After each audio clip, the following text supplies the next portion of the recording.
কাবিল কিন্তু জাহান্নামে যাচ্ছে। কেন? ভাইকে হত্যা করার কারণে। আল্লাহ পাকের কাছে সবচেয়ে মারাত্মক পাপ হচ্ছে মানুষকে হত্যা করা।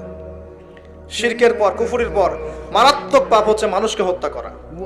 আল্লাহ রাব্বুল আলামিন তার নবীর মাধ্যমে জানিয়েছেন, একজন ব্যক্তি যদি লা ইলাহা ইল্লাল্লাহ বলতে পারে, এই একজন মুসলিম যে লা ইলাহা ইল্লাল্লাহ বলে, সে বেঁচে থাকা পর্যন্ত আল্লাহ পাক কিয়ামত দিবেন ইনশাআল্লাহ। একজন মুসলমানের কত দাম চিন্তা করেন, কত দাম! আল্লাহু আকবার। তো এখানে একজন মুসলিমকে হত্যা করলো কে? কাবিল। কাবিলের আমলনামায় সব পাপ যেটা থাকলো, তার মানে আল্লাহর আযাব আসার প্রথম কারণ কি হলো? হিংসা। কি কারণ? অতএব হিংসা করতে থাকলে আল্লাহর শাস্তি কি হবে? আসবে। আরেকটা কারণ ছিল, আগে শয়তানের অনুসরণ করেছিলেন বলে আমাদের পিতাকে নামিয়ে দেওয়া হয়েছে। নামিয়ে দেওয়া হয়নি?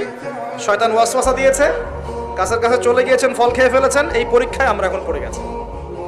এতে কিন্তু তার কোনো দোষ নাই। কারণ কি? এটা ছিল তাকদীরের লিখন। এটা কি ছিল? তাকদীর আগে থেকে লেখা ছিল যে আল্লাহ পাক পৃথিবী সৃষ্টি করবেন এবং এখানে মানুষকে পাঠাবেন। এটা আল্লাহ পাকের আগেই পরিকল্পনা ছিল। এটা ছিল একটা পরীক্ষা। এই দুনিয়ার জীবনটা পরীক্ষা। এরপর আরো